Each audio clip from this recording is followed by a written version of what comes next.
Hey guys, welcome to my channel. ಇವತ್ತಿನ episode ಬಗ್ಗೆ review ಮಾಡೋಣ. ಇವತ್ತು ಯಾರಿಗೆ ಗಿಲ್ಲಿ ಕಾವ್ಯ ವಿಷಯದಲ್ಲಿ ಫೇವರಿಸಮ್ ಮಾಡ್ತಾ ಇದ್ದಾನೆ ಅಂತ ಅನ್ನಿಸ್ತು. ಯಾಕಂತಂದರೆ ರಕ್ಷಿತಾ 3 ಸಲ ಅವಳನ್ನ ನಾಮಿನೇಷನ್ಗೆ ಮಾಡಲಿಕ್ಕೆ ನಿಂದ್ರಿಸಿದ್ರು.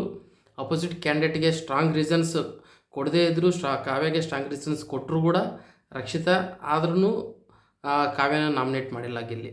ಅಂದರೆ ಇದೆಲ್ಲ ನೋಡ್ತಾ ಇದ್ದರೆ ಗಿಲ್ಲಿ ಕಾವ್ಯನ ಉಳಿಸೋಕೆ ಸಾಕಷ್ಟು ಓಪನ್ ಆಗಿ ಫೇವರಿಸಮ್ ಮಾಡಿದ್ದಾರೆ ಅಂತ ಯಾರಿಗೆ ಅನಿಸುತ್ತೆ ಕಾಮೆಂಟ್ ಮಾಡಿರಿ. ಈ ಥರ ಗಿಲ್ಲಿ ಮಾಡಿದ್ರೆ ನಿಜವಾಗ್ಲೂ ಗಿಲ್ಲಿಗೆ ನೆಗೆಟಿವ್ ಆಗುತ್ತೆ, ಸ್ವಲ್ಪ ಫ್ಯಾನ್ ಬೇಸ್ ಕಮ್ಮಿ ಆಗ್ಬೋದು. ಆದರೆ ಈಗ ಕರ್ನಾಟಕ ಜನತೆ ಹೇಗಿದೆ ಅಂತಂದರೆ ಪೂರ್ತಿ ಗಿಲ್ಲಿ ಮಾಯದಲ್ಲಿ ಮುಳುಗೋಗಿಬಿಟ್ಟಿದ್ದಾರೆ. ಗಿಲ್ಲಿ ಏನು ಮಾಡಿದ್ರು ಕಪ್ಪು ಗೆಲ್ಲದಂತೂ ಗ್ಯಾರಂಟಿ, ಅದರಲ್ಲೇನು ಡೌಟ್ ಇಲ್ಲ. ಬಟ್ ಒಂದು ಜಸ್ಟಿಸ್ ಅನ್ನೋದಿರುತ್ತಲ್ಲ, ಜಸ್ಟಿಸ್ ಗಿಲ್ಲಿ ಒದಗಿಸ್ಲಿಕ್ಕೆ ಆಗ್ತಿಲ್ಲ ಅಂಥೇಳಿ ಸ್ವಲ್ಪ ಬೇಜಾರಾಗ್ತಾರೆ.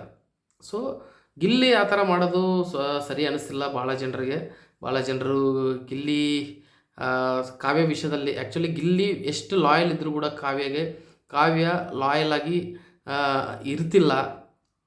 ಗಿಲ್ಲಿ ಮೇಲೇ ನಾಮಿನೇಟ್ ಮಾಡಿ ಗಿಲ್ಲಿ ಬಗ್ಗೆ ಹಿಂದಕ್ಕೆ ಅವನು ಬ್ಯಾಕ್ ಸೈಡ್ ಮಾತಾಡಿದ್ರೂ ಗಿಲ್ಲಿ ಪಾಪ ಅವಳಿಗೆ ಒಂದು ಲಾಯಲ್ ಫ್ರೆಂಡಾಗಿ ಉಳ್ಕೊಂಡಿದ್ದಾನೆ. ಆದರೆ ಗಿಲ್ಲಿ ಫ್ರೆಂಡ್ಶಿಪ್ನ ಪಡ್ಕೊಳ್ಳಿಕ್ಕೆ ಕಾವ್ಯಗೆ ಲಾಯಕ್ಕಿಲ್ಲ ಅಂತ ನನಗನ್ಸುತ್ತೆ. ಯಾಕಂತಂದರೆ ಅವ್ರ ಬ್ರದರ್ ಆ್ಯಂಡ್ ಅವ್ರ ಮದರ್ ಬಂದು ಗಿಲ್ಲಿ ಬಗ್ಗೆ ಹೇಳೋವರೆಗೂ ಗಿಲ್ಲಿ ಬಗ್ಗೆ ಅವಳಿಗೆ ಒಳ್ಳೆ ಗಿಲ್ಲಿನ ನಾಮಿನೇಟ್ ಮಾಡೋದು ಅಥವಾ ಗಿಲ್ಲಿನ ದೂರ ಇಟ್ಟರೆ ಅವಳು ಇಂಡಿವಿಜುವಲ್ ಪ್ಲೇಯರ್ ಅಂತ ಪೋಸ್ ಕೊಡ್ಕೊಳ್ಳಿಕ್ಕೆ ಟ್ರೈ ಮಾಡ್ತಾ ಇದ್ಲು. ಯಾವಾಗ ಅವರು ಫ್ಯಾಮಿಲಿ ವೀಕ್ ಆದಮೇಲೆ ಅವರು ಬ್ರದರ್ ಆ್ಯಂಡ್ ಅವ್ರ ಮದರ್ ಗಿಲ್ಲಿನ ಅನಬೇಡ, ಗಿಲ್ಲಿನ ನಾಮಿನೇಟ್ ಮಾಡಬೇಡ, ಗಿಲ್ಲಿನ ಕೈ ಬಿಡಬೇಡ, ನಿಂದು ಗಿಲ್ಲಿ ಫ್ರೆಂಡ್ಶಿಪ್ ಚೆನ್ನಾಗೈತೆ ಅಂತ ಅಂದಮೇಲೆ ಅವಾಗ ಗಿಲ್ಲಿ ಜೊತೆ ಕ್ಲೋಸ್ ಆಗಿರೋದು ನಾವು ನೋಡ್ತಾ ಇದ್ವಿ.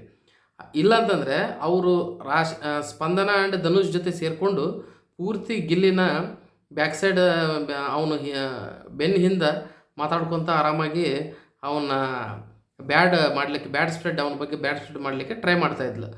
ಸೊ ಈಗಿದ್ದಾಗ ಗಿಲ್ಲಿ ಕಾವ್ಯಕ್ಕೋಸ್ಕರ ಇಷ್ಟೆಲ್ಲ ಮಾಡೋದು ಎಷ್ಟುವರೆಗೂ ಸರಿ? ಅವನಲ್ಲಿ ನಿಜವಾದ ಫ್ರೆಂಡ್ಶಿಪ್ ಐತೆ. ಸ್ಟಾರ್ಟಿಂಗ್ ವೀಕ್ದಲ್ಲೇ ಅವನು ಇದು ಮಾತು ಕೊಟ್ಟಿರ್ತಾನೆ, ನೀನು ಅಳಕ್ಕೆ ಹೋಗ್ಬೇಡ, ನಮ್ಮ ಈ ಜಂಟಿನ ಡಿವೈಡ್ ಮಾಡಿದ್ರು ನಾನು ಲಾಸ್ಟ್ವರೆಗೂ ನಿನ್ನ ಜೊತೆ ಇರ್ತೀನಿ, ನೀನು ಧೈರ್ಯವಾಗಿರು ಅಂತೇಳಿ ಕಾವ್ಯಾಗೆ ಮಾತು ಕೊಟ್ಟಿರ್ತಾನೆ. ಆ ಗಿಲ್ಲಿ ಆ ಲಾಯಲ್ಟಿ ತೋರಿಸ್ತಿದ್ದಾನೆ, ಬಟ್ ಕಾವ್ಯ ಯಾವ ಲಾಯಲ್ಟಿನೂ ತೋರಿಸ್ತಿಲ್ಲ. ಇನ್ನು ನಾಮಿನೇಷನ್ ವಿಷಯಕ್ಕೆ ಬಂದರೆ, ನಾಮಿನೇಷನ್ದಲ್ಲಿ ಧ್ರುವಂತ್, ಅಶ್ವಿನಿ, ಧನುಷ್ ಆ್ಯಂಡ್ ರಾಶಿಕಾ, ಸ್ಪಂದನ ಇದ್ದಾರೆ. ಸೊ ಈ ವಾರ ಯಾರು ಹೋಗ್ಬೋದು ಅನ್ನೋದು ಕಮೆಂಟ್ನಲ್ಲಿ ತಿಳಿಸ್ರಿ. ನನಗನ್ಸುತ್ತೆ ಸ್ಪಂದನನ ನಾರ್ಮಲಿ ಜೆನ್ಯೂನಾಗಿ ವೋಟಿಂಗ್ ಪ್ರಕಾರ ಹೋದರೆ ಸ್ಪಂದನ ಮನೆಗೆ ಹೋಗ್ತಲ್ಲ. ಇಲ್ಲ ಅಂತಂದರೆ ಸ್ಪಂದನನ ಉಳಿಸ್ಬೇಕಂತಂದರೆ ಈ ವಾರ ಹೋಗೋದು ಧ್ರುವಂತೆ. ಈ ಇಬ್ಬರ ಹೆಸರಲ್ಲಿ ಒಂದಂತೂ ಪಕ್ಕ. ನೀವೇನಂತೀರಿ? ನೀವು ಕಾಮೆಂಟ್ ಮಾಡಿರಿ. ಯಾಕಂತಂದರೆ ಒಳ್ಳೆ ಕ್ಯಾಂಡಿಡೇಟ್ಸ್ ಲಾಸ್ಟ್ ವೀಕ್ನಲ್ಲಿ ಕಳಿಸ್ಬಿಟ್ರು ಸೂರಜ್ ಆ್ಯಂಡ್ ಮಾಲುನ ಸ್ಪಂದನ ಉಳಿಸೋಕೆ. ಸೊ ಈ ವಾರ ಯಾರು ಹೋಗ್ತಾರೆ? ಆ್ಯಕ್ಚುಲಿ ಹೋಗಬೇಕಾಗಿದ್ದು ಸ್ಪಂದನ, ಬಟ್ ಸ್ಪಂದನನ ಬಿಟ್ಟು ಬೇರೆ ಧ್ರುವಂತರ ಕಳಿಸೋ ವ್ಯವಸ್ಥೆ ಮಾಡ್ಬೋದು ಈ ಸಲ. ಸೊ ನೀವು ಕಮೆಂಟ್ ಮಾಡಿರಿ ಏನಾಗುತ್ತೆ ಅನ್ನೋದು ನೋಡೋಣ. ಆ್ಯಕ್ಚುಲಿ ನಾನು ನಿನ್ನೆ ಲಾಸ್ಟ್ ವೀಕ್ ಮಾಲು ನಾಮಿನೇಷನ್ ಆದ್ರಲ್ಲ, Malu and Suraj nomination eliminate ಆದಾಗ ಹೊರಗಡೆ ಭಾಳಷ್ಟು ಡಿಸ್ಸ್ಯಾಟಿಸ್ಫ್ಯಾಕ್ಷನ್ ಅನ್ನೋದು ಎಕ್ಸ್ಪ್ರೆಸ್ ಆಯಿತು. ಕೆಲವು ಕಾಮೆಂಟ್ ಸೆಕ್ಷನ್ದಲ್ಲಿ ನೋಡಿದಾಗ ಒಬ್ಬರು ಬರೆದಿರ್ತಾರೆ, ನಾನು ನಮ್ಮ ಫ್ರೆಂಡ್ಸ್ನ, ನಮ್ಮ ಫ್ಯಾಮಿಲಿ ರಿಲೇಟಿವ್ಸ್ನ ಎಲ್ಲರೂ ಎಲ್ಲೆಲ್ಲಿ ಬೇರೆ ಕಡೆ ಇದ್ದಾರೆ ನಮ್ಮ ಫ್ರೆಂಡ್ಸ್ ಎಲ್ಲರನ್ನೂ ಕೇಳಿದಾಗ ನೀವೇನಾದರೂ ಸ್ಪಂದನಕ್ಕೆ ಓಟ್ ಹಾಕಿದ್ರಾ, ಮಾಲುಗೆ ಓಟ್ ಹಾಕಿದ್ರಾ ಅಂತಂದರೆ ಎಲ್ಲರೂ ಮಾಲುಗೆ ಓಟ್ ಹಾಕಿದ್ವಿ, ಸೂರಜ್ಗೆ ಓಟ್ ಹಾಕಿದ್ವಿ ಅಂದರೆ ಹೊರತು ಸ್ಪಂದನ ಹೆಸರು ಒಬ್ಬರೂ ತೊಗೊಂಡಿಲ್ಲ. Still how she is continuing ಅನ್ನೋದು ಒಂದು ಪ್ರಶ್ನೆ ಉದ್ಭವ ಆಗ್ತಾಯಿದೆ. ಸೊ ಅಂದರೆ ಇಲ್ಲಿ ಕಲರ್ಸ್ ಕನ್ನಡ ಚಾನಲ್ದವರು, ಬಿಗ್ ಬಾಸ್ ಟೀಮ್ ಅವರು ಯಾರಿಗೆ ಹೆಚ್ಚು ಓಟಿಗೆ ಬರ್ತಾಯಿದ್ದಾವೋ ಅವ್ರನ್ನ ಉಳಿಸ್ತಿಲ್ಲ, ಅವ್ರಿಗೆ ಯಾರಿಗೆ ಬೇಕೋ ಅವ್ರನ್ನ ಉಳಿಸ್ತಾ ಇದ್ದಾರೆ. ಸೊ ಯಾಕೆ Bigg Boss team and Colors Kannada ಈ ಅಪವಾದ ತೊಗೋಬೇಕು? ಇವ್ರ ಸ್ಪಂದನದಿಂದ ಏನು ಉಪಯೋಗ ಐತೆ ಬಿಗ್ ಬಾಸ್ಗೆ? ಸೊ ಅವ್ರನ್ನ ಕಳಿಸ್ಬಿಟ್ರೆ ಒಂದು ಟೀಮ್ದು ಒಂದು ಕ್ರೆಡಿಬಿಲಿಟಿ ಅನ್ನೋದನ್ನು, ಬಿಗ್ ಬಾಸ್ದು ಒಂದು ಕ್ರೆಡಿಬಿಲಿಟಿಯನ್ನು ಉಳಿತಿಲ್ಲ. ಯಾಕೆ ಹಿಂಗೆ ಮಾಡ್ತಾರೋ ಗೊತ್ತಿಲ್ಲ. ಇವತ್ತಿನ ವಿಷಯಕ್ಕೆ ಹೋದರೆ ಗಿಲ್ಲಿ ಈ ಥರ ಲಾಯಲ್ ಇರೋದನ್ನು ಕಾವ್ಯನ ತೋರಿಸ್ಲಿಕ್ಕೆ ಹೋಗಿ, ಕಾವ್ಯನ ಉಳಿಸ್ಲಿಕ್ಕೆ ಹೋಗಿ ಏನು ಫೇವರಿಸಮ್ ಡಿಸಿಷನ್ಸ್ ತೊಗೊಂಡಿದ್ದಾನಲ್ಲ ಅದನ್ನು ಅಶ್ವಿನಿ ಆ್ಯಂಡ್ ಧ್ರುವಂತು ಎಕ್ಸ್ಪೋಸ್ ಮಾಡ್ಲಿಕ್ಕೆ ಟ್ರೈ ಮಾಡ್ತಾರೆ. ಮನೆ ಮಂದಿ ಎಲ್ಲರೂ ಅದನ್ನೇ ಮಾತಾಡ್ತಾಯಿದ್ದಾರೆ. ಈವನ್ ಧನುಷ್ ಕೂಡ ಮಾತಾಡಿದ್ರು. ಧನುಷ್ನ ಕಾವ್ಯನ ನಿಂದ್ರಿಸಿದಾಗ ಧನುಷ್ಗೆ ಕೊಟ್ಟಂಥ ರೀಸನ್ ಅಷ್ಟು ವ್ಯಾಲಿಡ್ ಇದ್ದಿಲ್ಲ. ಆದರೆ ರಕ್ಷಿತಾ ಧನುಷ್ಗೆ ಕೊಟ್ಟಂಥ ರೀಸನ್ ವ್ಯಾಲಿಡ್ ಇದ್ದಿಲ್ಲ. ಆದರೆ ಕಾವ್ಯ ಕೊಟ್ಟಿದ್ದಂಥ ರೀಸನ್ ವ್ಯಾಲಿಡ್ ಇಲ್ಲ, ಧನುಷ್ಗೆ ಕೊಟ್ಟಿದ್ದಂಥ ರೀಸನ್ ವ್ಯಾಲಿಡ್ ಐತೆ ಅಂತೇಳಿ ಧನುಷ್ ನಾಮಿನೇಟ್ ಮಾಡ್ತಾರೆ ಗಿಲ್ಲಿ. ಸೊ ಅದ್ರ ಬಗ್ಗೆ ಧನುಷ್ ಬೇರೆಯವ್ರ ಹತ್ರ ಮಾತಾಡ್ತಾನೆ.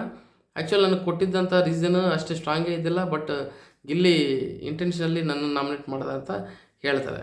ಸೊ ಇಲ್ಲಿಗೆ ನಾಮಿನೇಷನ್ಸ್ ಮುಕ್ತಾಯ ಆಗ್ತಾವೆ. ನಿನ್ನ ಕೆಲವು ನಾಮಿನೇಷನ್ಸ್ ಆಗಿದ್ವು, ಇವತ್ತು ಕೆಲವು ನಾಮಿನೇಷನ್ಸ್ ಆದವು. ಇವತ್ತಿನ ಹೇಳ್ದಂಗೆ ನಾಮಿನೇಷನ್ಸಲ್ಲಿ Ashwini, Dhruvanth, Rashika and Spandana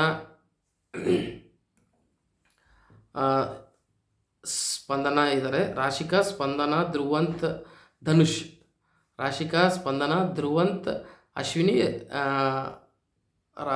Rashika. So ಇವರು 5 ಮೆಂಬರ್ಸ್ ಅದರ. ಇವರು 5 ಮೆಂಬರ್ಸಲ್ಲಿ ಒಬ್ಬರು ಈ ವಾರ ಹೋಗೋದು ಖಚಿತ. ಇಬ್ಬರು ಹೋದರೂ ಹೇಳಕ್ಕೆ ಬರೋಲ್ಲ, ಯಾಕಂತಂದರೆ ಈಗ 9 ಮೆಂಬರ್ಸ್ ಅದರ. 9 ಮೆಂಬರ್ಸಲ್ಲಿ ಟಾಪ್ 5 ಆಗಬೇಕಂತಂದ್ರೆ ಇನ್ನು 4 ಜನರು ಎಲಿಮಿನೇಷನ್ ಆಗಬೇಕು. ಈ ವಾರ ಇಬ್ಬರು, ನೆಕ್ಸ್ಟ್ ವಾರ ಇಬ್ಬರು ಹೋದರೂ ಹೋಗ್ಬೋದು, ಹೇಳಲಿಕ್ಕಾಗಲ್ಲ.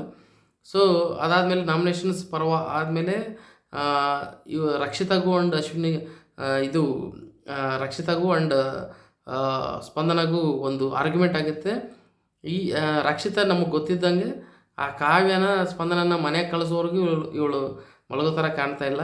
ಯಾಕಂತಂದರೆ ಪ್ರತಿ ನಾಮಿನೇಷನ್ದಲ್ಲಿ ಇವರಿಬ್ಬರನ್ನೇ ತೆಗೆಯೋದು, ಬೇರೆಯವರು ಯಾರನ್ನೂ ಟಚ್ ಮಾಡಲ್ಲ. ಸೊ ಮಾಲು ಹೋಗಲಿಕ್ಕೆ ಕಾರಣ ರಕ್ಷಿತಾನೆ ಅಂತ ಹೇಳಿ ಸ್ಪಂದನ ಅಲಿಗೇಷನ್ ಮಾಡ್ತಾಳೆ. ಸೊ ನೀನು ಆ ಥರ ಮಾತಾಡ್ಲಿಕ್ಕೆ ಹಾಕಿಲ್ಲ ಅಂತಂದಾಗ ನೀನು ಏನು ಬೇಕಾದ್ರೂ ಮಾತಾಡ್ಬೋದು, ನಾವ್ಯಾಕೆ ಮಾತಾಡಬಾರ್ದು ಅಂಥೇಳಿ ರಕ್ಷಿತಾ ಜೊತೆ ಸ್ಪಂದನ ಆರ್ಗ್ಯುಮೆಂಟ್ ಮಾಡ್ತಾರೆ. ಆಮೇಲೆ ಒಂದು ಕ್ಯಾಪ್ಟನ್ಸಿ ಕಂಟೆಂಡರ್ ಟಾಸ್ಕ್ಗೋಸ್ಕರ ಈಗ ಪ್ರೆಸೆಂಟ್ ಕ್ಯಾಪ್ಟನ್ ಇರುವಂಥ ಗಿಲ್ಲಿನ ಬಿಗ್ ಬಾಸ್ ರಾಜ ಅಂತ ಮಾಡ್ತಾರೆ. ನೀನೊಬ್ಬರನ್ನ ರಾಣಿ ಅಂತ, ಲೇಡೀಸ್ ಕಂಟೆಸ್ಟೆಂಟ್ ರಾಣಿ ಅಂತ ಸೆಲೆಕ್ಟ್ ಮಾಡಿಕೊಂಡ್ರೆ ಅವ್ರಿಗೆ ಡೈರೆಕ್ಟಾಗಿ ಕ್ಯಾಪ್ಟನ್ಸಿ ಕಂಟೆಂಡರ್ ಆಗ್ತಾರೆ, ಹಾಗೂ ಅವರು ರಾಣಿ ಅಂತ ಒಂದು ಪಟ್ಟ ತೊಗೊತಾರೆ. ಸೊ ನೀವಿಬ್ಬರು ಈ ವಾರದಲ್ಲಿ ನೀವು ರಾಜ ರಾಣಿ ಥರ ಇರ್ತೀರಿ ಅಂತ ಹೇಳಿ ಬಿಗ್ ಬಾಸ್ ಹೇಳ್ತಾರೆ. ಸೊ ಅವಾಗ ಬಿಗ್ ಬಾಸ್ ವೀಕೆಸ್ಟ್ ಕಂಟೆಸ್ಟೆಂಟು ಹಂಗೆ ಹಿಂಗೆ ಅಂತ ಎಲಿವೇಶನ್ ಕೊಟ್ಟು ಅಶ್ವಿನಿ ಅವರಿಗೆ ಇಷ್ಟು 7 ಸಲ ಕ್ಯಾಪ್ಟನ್ಸಿ ಕಂಟೆಂಡರ್ ಟಾಸ್ಕ್ವರೆಗೂ ಹೋದ್ರೂ ಗೆದ್ದಿಲ್ಲ. ಸೊ ಅದಕ್ಕೆ ನಾನು ಅಶ್ವಿನಿ ಅವ್ರನ್ನ ತೊಗೊತೀನಿ ಅಂತೇಳಿ ಅಶ್ವಿನಿ ಅವ್ರನ್ನ ತೊಗೊತಾನೆ. ಸೊ ಅಶ್ವಿನಿ ರಾಣಿ ಆಗ್ತಾರೆ, ಗಿಲ್ಲಿ ರಾಜ ಆಗ್ತಾರೆ. ಸೊ ಅದಾದಮೇಲೆ ಕ್ಯಾಪ್ಟನ್ಸಿ ಕಂಟೆಂಡರ್ ಟಾಸ್ಕ್ ಆಗ್ತದೆ. ಇದು ಜೆಂಟ್ಸಿಗೆ ಸಪ್ರೇಟು, ಲೇಡೀಸ್ಗೆ ಸಪ್ರೇಟ್ ಕೊಡ್ತಾರೆ. ಫಸ್ಟು ಲೇಡೀಸ್ನಲ್ಲಿ ಒಂದು ಟಾಸ್ಕ್ ಇಡ್ತಾರೆ. ಆ ಟಾಸ್ಕ್ನಲ್ಲಿ ಯಾರು ಗೆಲ್ತಾರೋ ಅವರು ಕ್ಯಾಪ್ಟನ್ಸಿ ಕಂಟೆಂಡರ್ ಆಗಿ ಆಗ್ತಾರೆ ಲೇಡಿ. ಆ್ಯಂಡ್ ಜೆಂಟ್ಸ್ಗೊಂದು ಸಪ್ರೇಟ್ ಟಾಸ್ಕ್ ಇಡ್ತಾರೆ. ಅದರಲ್ಲಿ ಯಾವ ಜೆಂಟ್ಸ್ ಲಾಸ್ಟ್ವರೆಗೂ ಇದ್ದು ಗೆಲ್ತಾರೋ ಅವರು ಕ್ಯಾಪ್ಟನ್ಸಿ ಕಂಟೆಂಡರ್ಸ್ಗೆ ಆಯ್ಕೆ ಆಗ್ತಾರೆ. ಈ ಗೇಮ್ಸ್ನಲ್ಲಿ ಗೆದ್ದಿರುವಂಥ ಒಂದು ಮೇಲ್ ಕಂಟೆಸ್ಟೆಂಟ್, ಒಂದು ಫಿಮೇಲ್ ಕಂಟೆಸ್ಟೆಂಟ್ ರಾಜಾ ರಾಣಿ ಆಗಿರುವಂಥ ಗಿಲ್ಲಿ ಆ್ಯಂಡ್ ಅಶ್ವಿನಿ ಜೊತೆ ಕ್ಯಾಪ್ಟನ್ಸಿ ಕಂಟೆಂಡರ್ ಟಾಸ್ಕ್ನಲ್ಲಿ ಭಾಗಿಯಾಗ್ತಾರೆ. ಅದರಲ್ಲಿ ಯಾರು ಗೆಲ್ತಾರೋ ಅವರು ನೆಕ್ಸ್ಟ್ ವಾರದ ಕ್ಯಾಪ್ಟನ್ ಆಗ್ತಾರೆ. ಸೊ ಇದು ಪ್ರೊಸೀಜರು. ಸೊ ಫಸ್ಟ್ ಲೇಡೀಸಿಗೆ ಕೊಡ್ತಾರೆ. ಇದರಲ್ಲಿ ರಾಶಿಕಾ ವಿನ್ ಆಗ್ತಾರೆ. ಆದರೆ ಈ ಗೇಮ್ ನಡುವೆ ಸಾಕಷ್ಟು ಈಗ ಗಿಲ್ಲಿಯವರ ಏನು ನಡವಳಿಕೆ ಏನೈತಲ್ಲ, ಕಾವ್ಯನ ಉಳಿಸ್ಲಿಕ್ಕೆ ಏನು ಭಾಳಷ್ಟು ಪ್ರಯತ್ನ ಮಾಡ್ತಾನೆ, ಆದರೆ ಆಗಿರಲ್ಲ. ಸೊ ಕಾವ್ಯನ ಉಳಿಸ್ಲಿಕ್ಕಾಗಲ್ಲ. ಒಂದು ಕಡೆ ಸ್ಪಂದನಾಗ ಒಂದು ಕಾವ್ಯಗೂ ಟೈ ಆಗಿರುತ್ತೆ. ಸ್ವಲ್ಪ ಕಾವ್ಯದು ಎಡ್ಜಿದ್ರೂ ಅದನ್ನು ಹೆಂಗಾದರೂ ಕಾವ್ಯನ ಅನೌನ್ಸ್ ಮಾಡಲಿಕ್ಕೆ ಟ್ರೈ ಮಾಡ್ತಾನೆ. ಆದರೆ ಮನೆ ಕಂಟೆಸ್ಟೆಂಟ್ಸ್ ಎಲ್ಲರೂ ಸ್ಪಂದನದೇ ಹೆಚ್ಚಿಗಿದೆ, ಸ್ಪಂದನನೇ ಉಳಿಸ್ಬೇಕು, ಕಾವ್ಯನ ತೆಗಿಬೇಕು ಅಂತ ಹೇಳಿ ಒಂದು ಪ್ರೆಷರ್ ಹಾಕ್ತಾರೆ. ಸೊ ಆ ಪ್ರೆಷರ್ಗೆ ಮಣಿದು ಸ್ಪಂದನನೇ ನೆಕ್ಸ್ಟ್ ರೌಂಡಿಗೆ ಕಳಿಸ್ತಾರೆ. ಆದರೆ ಇನ್ನೂ ಸ್ಪಂದನ ಆ್ಯಂಡ್ ರಾಶಿಕಾ ಮಧ್ಯ ಗೇಮ್ ಐತೆ. ನನಗೆ ಅನಿಸಿದ ಪ್ರಕಾರ ರಾಶಿಕಾ ಗೆಲ್ತಾರೆ ಈ ಗೇಮ್ನಲ್ಲಿ. ಸೊ ನೋಡಬೇಕು ನೆಕ್ಸ್ಟ್ ಎಪಿಸೋಡ್ನಲ್ಲಿ ಏನಾಗುತ್ತೆ ಅನ್ನೋದು. ಸೊ ಒಟ್ಟಾರೆ ಕ್ಯಾಪ್ಟನ್ಸಿ ಮಾಡುವಾಗ ಗಿಲ್ಲಿ ಪೂರ್ತಿ ಫೇವರಿಸಮ್ ಕಾವ್ಯ ಸೈಡ್ ತೋರಿಸಿದ. ಇನ್ನೊಂದು ವಿಷಯ ಹೇಳೋದು ಮರೆತೆ ನಾನು. ಆ್ಯಕ್ಚುಲಿ ರಾಣಿ ಅಂತ ಕೊಡಬೇಕಾದ್ರೆ ಎಲ್ಲರೂ ಕಾವ್ಯನ ಕೊಡ್ತಾರೆ ಅಂತ ಅಂದ್ಕೊಂಡಿರ್ತಾರೆ. ಬಟ್ ಶಾಕಿಂಗಾಗಿ ಅಶ್ವಿನಿಯನ್ನು ತೊಗೊತಾನೆ. ಯಾಕಂತಂದರೆ ನಿನ್ನೆ ನಾಮಿನೇಷನ್ದಲ್ಲಿ ಪೂರ್ತಿ ಒನ್ ಟೈಮ್ ಫೇವರಿಸಮ್ ಆಯ್ತಲ್ಲ, ಅದನ್ನು ಕವರ್ ಮಾಡ್ಕೊಳ್ಳೋಕ್ಕೆ ಬಹುಶಃ ಗಿಲ್ಲಿ ಅಶ್ವಿನಿ ತೊಗೊಂಡಿರ್ಬೇಕಂತ ನನಗನ್ಸುತ್ತೆ. ನಿಮಗೇನು ಅನಿಸುತ್ತೆ ಅನ್ನೋದು ಕಾಮೆಂಟ್ ರೂಪದಲ್ಲಿ ತಿಳಿಸಿರಿ.